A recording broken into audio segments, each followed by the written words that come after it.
Alright, what's up everybody? This is my second rant of the day, and as I promised, I said I was going to do this. So we got two classic albums, one turning 25 and the other one turning 20. Let's get right into it.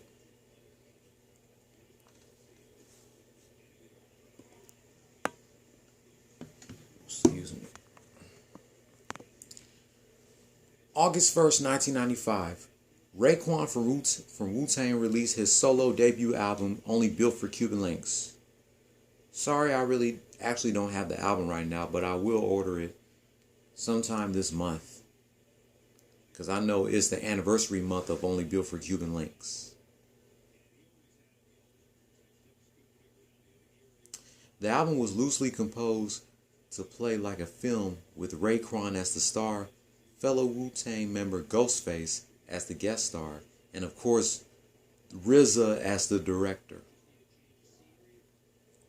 Only Built for Cuban Linx debuted at number 4 on the Billboard 200 and number 2 on the top R&B/hip hop albums chart, while selling 130,000 copies in its first week, and was certified gold on October 2nd, 1995. 4 singles: Rainy Days, Criminology, Ice Cream, and Heaven and Hell.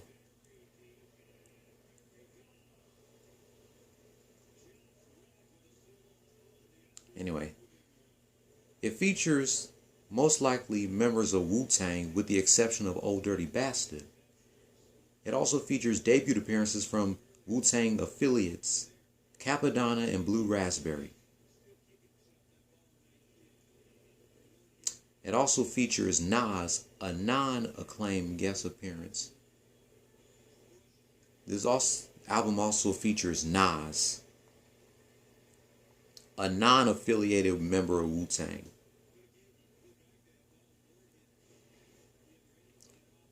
Only Built for Cuban Linx has received acclaim from music critics and writers over the years. It is considered to have been highly influential on hip-hop music over the next decade, being heavily referenced and influential on acclaimed albums such as Jay-Z's Reasonable Doubt and the Notorious B.I.G.'s Life After Death. In 2012, Rolling Stone magazine placed it at number 480 on their 500 greatest albums of all time list. Looking back on this 25 years later, it's a fucking classic, no doubt about it.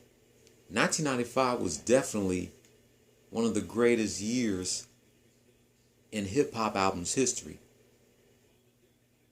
We had a lot of great hip-hop albums that came out in 95, like Raekwon Only Built for Cuban Linx, AZ Do or Die, Tupac Me Against the World, Mobb Deep The Infamous, ODB Return to the 36 Chambers The Dirty Version, Big L Lifestyles of the Poor and Dangerous, Fat Joe Jealous One Envy.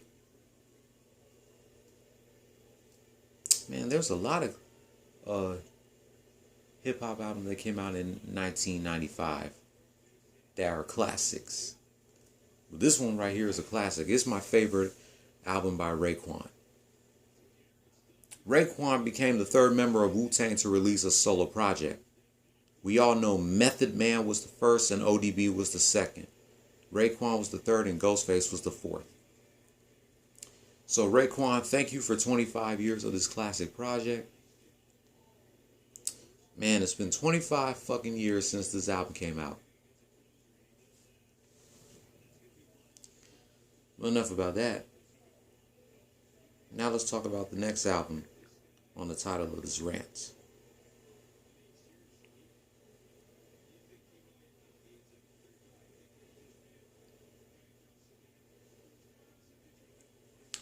August 1st, 2000, Big L's second and final album, The Big Picture, was released. It was scheduled to be released in 1999, but due to Big L being killed that year, the album's release date was pushed back a year later.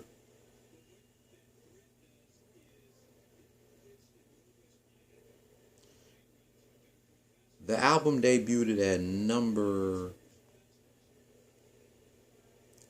Number 13 on the Billboard 200 and number 2 on the top R&B/hip hop albums chart, and was certified gold in October of 2000. Guest appearance from Big L's The Big Picture album from, of course, Fat Joe, Guru from Gangstar, Coogee Rap, Big Daddy Kane, and the late great Tupac Shakur.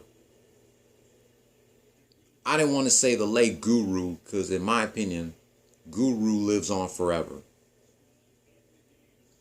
3 singles: Flamboyant, Holding It Down, and Ebonics. And there's another track that I love from this album featuring Tupac.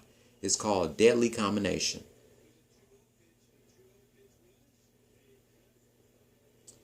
Guest appearances from Tupac, Fat Joe, A.G., Mrs. Jones, Guru, Sadat X, Coogee Rap, Big Daddy Kane, O.C., and Remy Ma.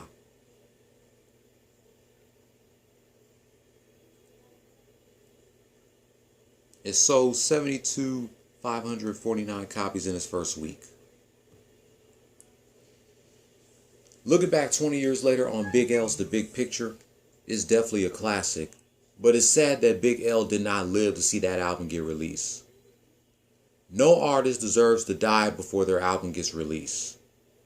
It also sucked there was no tour for the Big Picture album, which kind of sucks.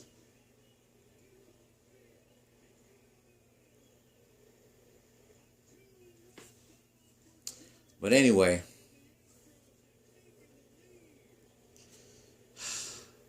Big L, classic album, The Big Picture. If Big L did not get killed in 1999, the album would have been released in 1999. But due to Big L being killed that year, the album's release date was pushed back a year later. Man, I just can't believe it. 20 years since Big L's The Big Picture album was released, and 25 years since Raekwon Only Built for Cuban Linx was released. Man, I miss these days. I miss the 1990s and the early 2000s of hip-hop. I really do. But I'm going to make this short and sweet. That wraps up my rant reminiscing, celebrating 25 years of Raekwon's Only Built for Cuban Linx and Big L's The Big Picture. Let me know what you guys think. If you're new to my channel, hit subscribe if you like the content, and hit that notification bell for my next rant about my favorite rappers' albums turning 20, 25, or even 30, or 15. If you're not new here, give this video a thumbs up or a thumbs down and leave your comment down below. And I'll catch you tomorrow, reminiscing 19 years of Stone Cold Steve Austin loving Deborah's cookies. That's one half of my August 2nd Attitude Era rant, and as well as The Rock meeting Booker T for the first time from the August 2nd, 2001 edition of SmackDown. Don't follow your dreams, chase them. Peace. Happy 25th to Raekwon's Only Built for Cuban Linx, and happy 20th to Big L's The Big Picture.